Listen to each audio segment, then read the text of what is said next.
शुभी के रिश्ते की बात चल रही थी। लड़के वालों का फोन आया।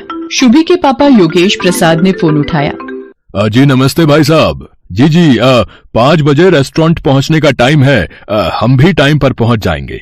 क्या हुआ जी? समधी साहब क्या कह रहे थे? यही कि हम टाइम पर पहुंच जाएं। तुम शुभी को कह दो, जल्दी तैयार हो जाएगी। हमें उनके आने से पहले ही रेस्टोरेंट पहुंचना है। शुभी और उसके पापा मम्मी और उसका छोटा भाई रेस्टोरेंट पहुंचते हैं। उधर योगेश प्रसाद भी अपनी पत्नी शर्मिला, बेटे रजत और कुछ रिश्तेदारों के साथ रेस्टोरेंट पहुंचते हैं। सुनो जी, भूख इतने जोरों की लग रही है। घर पर जल्दी जल्दी में 4 गोभी के पराठे, 2 कटोरी दही और सिर्फ 1 कटोरी छोले ही खाए थे। थोड़ी देर से आते तो 2 पराठे मेथी के भी खा ही लेती। चुप भी करो शर्मिला, है थोड़ा धीरे बोलो। जो मन हो मंगवा लेना। अभी रेस्टोरेंट के अंदर तो चलो। विन्नी अपनी मम्मी के साथ अंदर पहुंचो, मैं राजेश के साथ आ रहा हूँ। शर्मिला का स्वभाव भुक्कड़ था। उसे कहीं भी जाना हो भूख पहले लगाती थी और वो बेहिसाब खाने लगती थी। उसे अपने पेट पर कंट्रोल नहीं था। कहीं शादी ब्याह में जाना हो, किसी फंक्शन में जाना हो, वो सबसे पहले खाना ढूंढती थी और खाने की चीजों को सामने देखकर उसका खुद पर कंट्रोल कर पाना मुश्किल होता था। रेस्टोरेंट के अंदर सब लोग बैठ जाते हैं। साधना शर्मिला से खाने के लिए पूछती है, बहन जी आप सबको क्या क्या पसंद है वो बता देते तो हम ऑर्डर कर देते हैं सबके लिए। जो जो जिसको चाहिए वो पसंद का आ जाएगा। वैसे sambar, dosa, noodles, chilli potato, momos और मंचूरियन, फ्राइड राइस हमने अभी ऑर्डर कर दिए हैं। डिनर से पहले ये स्नैक्स में ठीक है ना बहन जी? अरे ये तो छोटी मोटी चीजें हैं बच्चों के मतलब की, ये तो मिनटों में हजम हो जाएंगी। आप एक काम कीजिए, 8 प्लेट छोले भटूरे, 6 प्लेट कचौड़ी आलू और 20 समोसे ठीक रहेंगे। ये सब मंगवा लीजिए। सुनो जी, इधर आना जरा। बंदे तो ये सिर्फ थोड़े ही आए हैं। 4 ये खुद घर के लोग हैं और 1 इनके ननद और नंदोई और उनके 2 बच्चे। पर ये इतना सारा खाना ऑर्डर क्यों कर रही हैं? शर्मिला जी शुभी की होने वाली सास है, कुछ बोल नहीं सकती। मैं ऑर्डर देकर आता हूँ। पंकज बेटा जरा मेरे साथ आओ। और फिर भुक्खड़ शर्मिला ने बिना कोई शर्म किए सब खाना मिनटों में चट कर दिया। फिर वैसे मीठे में अगर रबड़ी जलेबी और मिल जाए तो। जी बहन जी, मैं अभी ऑर्डर कर देता हूँ। पंकज बेटा काउंटर पर बोल दो कि यहाँ के लिए जो गुलाब जामुन ऑर्डर किए हैं उनके साथ रबड़ी जलेबी भी भिजवा दें। वैसे तो मैं इतना खाती नहीं हूँ, पर आज मेरे बेटे की शादी पक्की हो रही है तो इसी खुशी में थोड़ा बहुत मैंने सोचा खा लिया जाए। आप सब जोर दे रहे थे तो मुझे खाना पड़ा। अच्छा योगेश प्रसाद जी, अब हम चलते हैं। और फिर कुछ दिनों बाद धूमधाम से शुभी और राजेश की शादी हो जाती है। शुभी शादी के बाद फेरा डालने जाती है। परिवार के सब लोग शुभी के साथ जाते हैं। शुभी, तेरे सास ससुर को जो भी पसंद है बता दे, मैं वही मंगवा भी लूंगी और काफी कुछ घर पर भी बना लिया है। अरे मम्मी, मेरे ससुराल वाले सब कुछ खा लेते हैं, आप चिंता मत करो।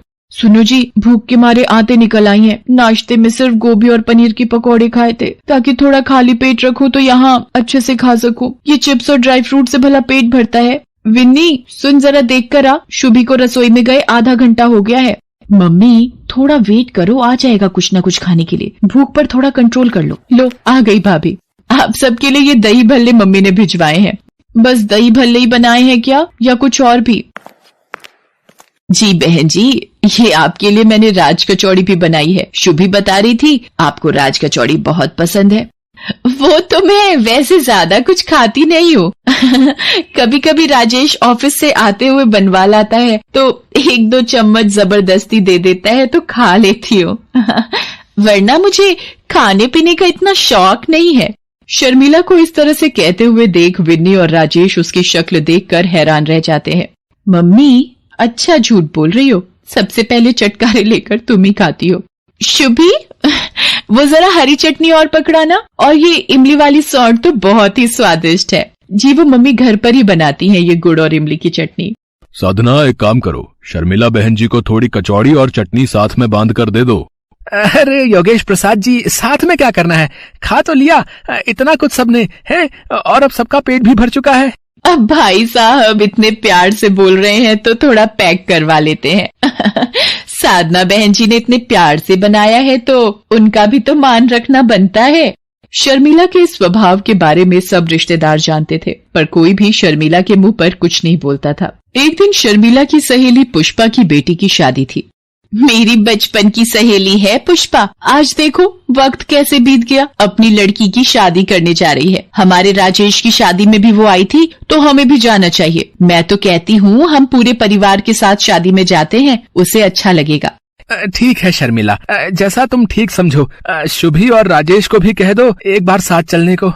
सब लोग शर्मिला की सहेली पुष्पा की लड़की की शादी में पहुंचते हैं। बधाई हो पुष्पा, बेटी की शादी की बहुत बहुत खुशी हुई। शर्मिला, तुम सब परिवार आई हो, मुझे भी बहुत खुशी है। सब लोग डिनर करके जाना, तुम परिवार के साथ एंजॉय करो, तब तक मैं मेहमानों को देख लेती हूँ, ठीक है? विन्नी, मुझे तो बहुत तेज भूख लगी है। वो सामने स्नैक्स के स्टॉल है, चलकर कुछ खा लेते हैं। मम्मी, मैं अभी नहीं जा रही, अभी तो आए हैं, एकदम से खाना शुरू कर दे अच्छा नहीं लगता। माँ जी चलिए, मैं आपके साथ चलती हूँ। क्या खाएंगी आप? स्टॉल पर भीड़ है, आप यहीं रुको, मैं आपके लिए कुछ लेकर आती हूँ। शुभी शर्मिला के लिए डोसा स्टॉल से डोसा बनवा कर शर्मिला को दे देती है। शर्मिला शुभी से कहती है, शुभी वो सामने वाले स्टॉल से आलू चाट भी ले लेते हैं। माँ जी, आप ये प्लेट पकड़िए, मैं लेकर आती हूँ। सरला, मैंने भी पता नहीं कैसी भुक्कड़ को शादी में बुला लिया। ये शर्मिला तो शुरू से ही भुक्कड़ है, जितने का शगुन का लिफाफा नहीं देगी उससे ज्यादा का तो ये अकेले ही खा लेगी। तुझे तो पता था कि ये शर्मिला अपनी भुक्कड़ आदत की वजह से जानी जाती है, फिर तूने क्यों बुलाया इसे शादी में? छी छी, ये पुष्पा आंटी माँ जी के लिए कितना गलत बोल रही है, और ये माँ जी के पास जाकर क्या बोल रही है। अरे पुष्पा, आओ ना, एक में वाला डोसे का तू भी खा ले। शादी की भागदौड़ में तूने कुछ खाया नहीं होगा। शर्मिला, नहीं, अभी मुझे बहुत काम है। वैसे थोड़ा कंट्रोल करके खाना, ये तुम्हारा घर नहीं है, ये 5 स्टार होटल है। यहाँ पर हर प्लेट की गिनती होती है। 1600 रुपए की एक प्लेट है, ये तुम्हारी चौथी प्लेट है। तुम थोड़ा तो सोचा करो, किसी के यहाँ शादी में आकर इस तरह से व्यवहार करते हैं। इतने का तो तुमने मुझे शगुन नहीं डाला जितना तुम खा चुकी हो अब तक। मेरी बात का बुरा मत मानना, तुम मेरी बचपन की दोस्त हो, इसीलिए हक से कह रही हूँ। अब थोड़ा ध्यान से खाना, इसीलिए एक प्लेट में ले लेना जो लेना है। बार बार प्लेटें झूठी मत करना, पता चले अब प्लेटें कम पड़ जाएं और लड़के वालों को तुम्हारी वजह से भूखा जाना पड़े। चलो तुम खा लो, मैं चलती हूँ, और भी मेहमान आ रहे हैं। शर्मिला की आंखों में पहली बार आंसू छलक आए थे। उसे किसी ने मानो दिल पर चोट दे मारी हो। जो शर्मिला खाने को देखकर टूट पड़ती थी, आज उसके हलक से निवाला नहीं निकला जा रहा था। ये देखकर शुभी का मन खराब हो जाता है और वो गुस्से में आ जाती है और पुष्पा के पास जाती है। आंटी जी, एक सेकेंड, क्या आप मेरे साथ थोड़ा साइड में चलेंगी? मुझे कुछ बहुत जरूरी काम है। हाँ जी, बोलो क्या काम है? आपकी हिम्मत कैसे हुई माँ जी का अपमान करने की? अगर आपकी बेटी की शादी का लिहाज ना होता तो शायद आप नहीं जानती कि मैं क्या कर देती। और हाँ, इस 5 स्टार होटल में खाना खाने का जितना भी बिल बना है आपके बैंक अकाउंट में अगले 1 घंटे तक मैंने नहीं पहुंचा दिया तो मेरा नाम भी शुभी नहीं।